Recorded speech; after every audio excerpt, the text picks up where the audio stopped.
हर face shape को हमें Oval shape में थोड़ा सा कन्वर्ट करने के लिए कोशिश करना है। स्क्वायर में कैसे होगा, ये आपका बाहर जाएगा, सब पार्ट आपका बाहर जाएगा, लेकिन ये पार्ट आपका छोटा रहेगा।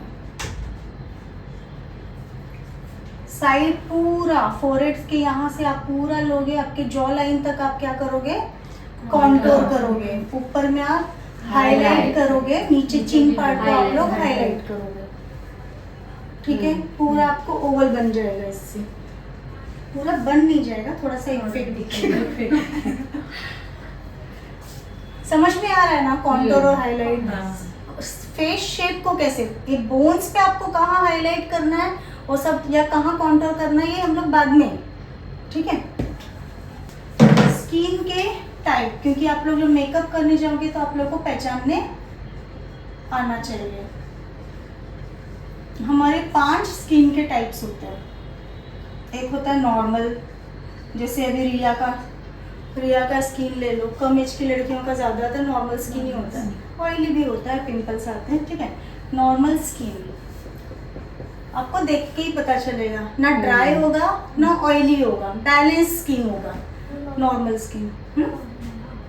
बराबर, हाँ।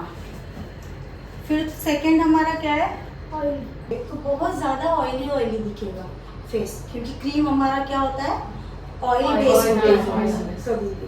तो और जो अगर ऑयली स्किन है तो हमें जेल बेस्ड मॉइस्चराइजर लगाना है। जैसे आप नहीं कुछ है तो एलोवेरा जेल भी लगा सकते हैं। ठीक है, तो समझ रहा है। अच्छा, ड्राई स्किन। ठीक है, तो ड्राई स्किन कैसे होता है आपको पता चलेगा, सब पैची स्किन होगा, कभी कभी पपड़ी निकलते रहेगा स्किन से, बहुत ड्राई मॉइस्चराइज्ड कम रहेगा। और वो ड्राई स्किन में कैसे होता है पता है, कोई ना बहुत बार फेस वॉश करता है, कर के हमारे स्किन के ऑयल को ख़त्म कर देते हैं हम लोग, खाना पीना सब चीज़ को लेकर के भी हमारा स्किन पे फर्क पड़ता है। तो ड्राई स्किन है, आपको देखने से पता चलेगा, छूने से। ठीक है, हमारा जो बॉडी होता है ना, हमारा स्किन इंटरनली भी हमारे स्किन से ऑयल जनरेट होता है। हर बार ऑयल बनता है सबके बॉडी में, क्योंकि ऑयल बनता है तभी हमारा स्किन है ना, मॉइस्चराइज्ड है ना। अगर ऑयल जनरेट नहीं होगा तो फिर स्किन तो सूख जाएगा पूरा। तो एक बैलेंस होता है, लेकिन जो नॉर्मल स्किन में। अब किसी का ना जो ऑयल जनरेट होता है ना वो बहुत कम होता है, मतलब बहुत कम होता है ऑयल जनरेट स्किन से। तो उस कंडीशन में उसका स्किन क्या है, ड्राई है। अब आता है तीसरा, ऑयली स्किन। अब सेम चीज कि किसी के स्किन में वो ऑयल हार्मोनल भी ज्यादा जनरेट होता है, वो कितनी बार भी फेस वॉश करेगी फिर भी ऑयल निकलते ही रहेगा। बार हर आधे घंटे पे वो फेस वॉश करके आएगी, फिर से टच करेगी तो ऑयल है। तो उस कंडीशन में वो है ऑयली स्किन। आपको जैसे प्राइमर हो गया या आपका मॉइस्चराइजर है, वो आपको फिर स्किन टाइप देख करके आपको लगाना है, सेलेक्ट करना है। फोर्थ है हमारा कॉम्बिनेशन स्किन। कॉम्बिनेशन स्किन कैसे पहचानते हो, ऑयली और जो ड्राई स्किन रहता है, जो ऑयली स्किन रहता है वो मिक्स स्किन, जिसमें ऑयली और ड्राई दोनों होता है। लेकिन हम कैसे पहचानेंगे ऑयली और ड्राई है, टी जोन में हमारा ऑयल दिखता है और जो चिक एरिया है वहाँ पे हमारा ड्राई दिखता है। तो उस कंडीशन में आप जहाँ पे ड्राई है वहाँ पे आप क्रीम बेस्ड मॉइस्चराइजर लगाओगे। टेक्निकली लगाने के लिए तो इंसान लगा दिया, मेकअप कर दिया, बट टेक्निकली आप लोगों को पता होना चाहिए। तो यहाँ पे हम क्या करेंगे, क्रीम बेस्ड मॉइस्चराइजर लगाएंगे, टी जोन में हम लोग जेल बेस्ड मॉइस्चराइजर लगाएंगे। क्लियर है, ठीक। फिफ्थ है हमारा सेंसिटिव स्किन, लेकिन उसको आप लोग जेल बेस ही लगाइए। ठीक है,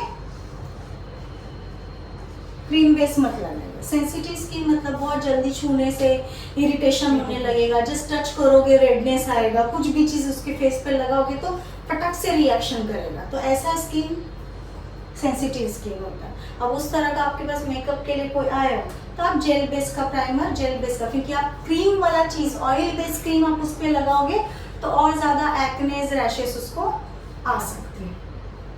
ठीक है। बाकी आप कलर का जो भी सेंसिटिव स्किन पे क्या आपको रेडनेस दिखाई देगा, कुछ पिंपल्स एक्नेस ज़्यादा दिखाई देंगे, ऑयली स्किन पे भी आपको दिखाई देगा, तो उस कंडीशन में आपको करेक्टर यूज करना है।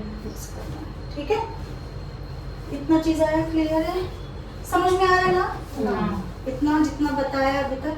अब आते हैं हम लोग, फेस शेड्स हो गया, अब आते हैं हम लोग आईज। हमारे फेस पे ना हमारी आंखें कभी कभी किसी के बहुत नज़दीक में प्लेस होती है, कभी कभी किसी का बहुत दूर भी होता है, आईब्रो से बहुत नज़दीक भी होता है, आईब्रो से दूर भी होता है। बहुत तरीके के फेस पे हमारे आईज दिखते हैं, एक जैसे आईज किसी के भी नहीं होते हैं, ठीक है। तो उस कंडीशन में ये फेस है हमारा, बड़ा ही निकाल रही हूँ फेस, ये नोज है हमारा, ठीक है। अब कभी कभी क्या होता है ना, ये जो आंख है ना हमारा आंख, ये एक आंख यहाँ पे बन सकता है? नहीं बन सकता है ना। इसका मतलब ये क्या हो गया, मतलब हमारे नोज से देखो कितना टच है दोनों आंखें, है ना। इसका मतलब क्या है कि दोनों आंखें अब एक दूसरे के बहुत नजदीक है, क्लोज है, तो इसको हम लोग बोलेंगे close set eyes. Close set eyes पे हम इनर कॉर्नर पे लाइट कलर यूज करेंगे, क्योंकि क्लोज सेट आईज है, हम यहाँ पे डार्क शेड यूज करेंगे तो क्या हो जाएगा, ये आंखें और नजदीक दिखने लगेंगी। हमें तो अभी दूर दिखाना है उसको क्योंकि वो नजदीक है, तो हम क्या करेंगे, लाइटर शेड कभी भी इनर कॉर्नर पे यूज करेंगे, क्लोज सेट आईज। तो क्लोज सेट आईज किसको बोलते हैं, जब ये दो आंखों के बीच में एक आंख का गैप नहीं है तो हम लोग इसको क्लोज सेट आईज बोलते हैं, ठीक है। अब हम लोग बनाएंगे वाइड सेट आईज। वाइड से ही मालूम पड़ता है ना, ऐसे करता है ना अंपायर, वाइड गया तो मतलब स्टंप से दूर चला गया आपका बॉल, तो वाइड सेट आईज। ये हमारा नोज, ये आंख यहाँ होगा, एक आंख यहाँ होगा, ये दोनों के बीच में हम एक आंख और क्रिएट कर सकते हैं, है ना। उस कंडीशन में इसको क्या बोलते हैं, नोज के दूर है ये दोनों आंखें, इसको हम लोग बोलेंगे wide set eyes. Wide set eyes. अब इस कंडीशन में क्या करेंगे हम लोग, ये दोनों आंखों को कोशिश क्या करेंगे, नजदीक दिखाने के लिए कोशिश करेंगे, ये दोनों आंखों को नजदीक दिखाने की कोशिश करेंगे। इसके लिए हमें यहाँ पे क्या करेंगे, हम लोग डार्क शेड का यूज करेंगे, डार्क शेड का आई शैडो यूज करेंगे ताकि ये दोनों आंखें डेप्थ कम हो जाए, तो ये नजदीक दिखने लगेगा। तो जब भी वाइड सेट आईज है तो हमें डार्क शेड यूज करना है इनर कॉर्नर पे, और जो दो आंखों के बीच में एक और आंख का गैप बचा हुआ है तो इसको हम लोग बोलते हैं वाइड सेट आईज। क्लियर है, wide set eyes, close set eyes हुआ, वाइड सेट आईज हुआ।